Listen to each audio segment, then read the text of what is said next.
సమున్నత లక్ష్యంతో జీవితం ఎలా గడపాలో తెలుగు జాతికి రామోజీరావు చాటి చెప్పారని మాజీ గవర్నర్ సిహెచ్ విద్యాసాగర్ రావు కొనియాడారు. ఫిల్మ్ సిటీలో దివంగత రామోజీరావుకు నివాళులు అర్పించారు.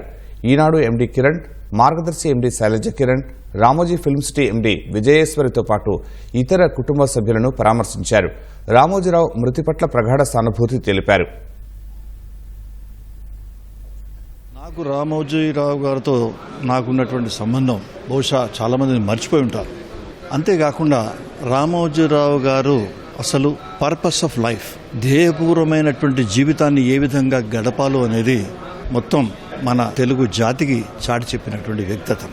క్రమశిక్షణ, నిబద్ధతకు మారుపేరు. ప్రతి గ్రామంలో సూర్యుడు ఉదయించక ముందే ఆ పత్రిక ప్రజలకు చేరాలని, అన్ని విషయాలు సవివరంగా వారు తెలుసుకోవాలనేటువంటి ఆయన యొక్క ఉత్సాహం నెరవేరింది. వారి గురించి స్మరించుకునేటువంటి అవకాశం వారింట్లో ఈ రామోజీ సిటీలో దొరకడం నాకు సంతోషంగా అనిపించింది. నేను సెలవు తీసుకుంటున్నాను.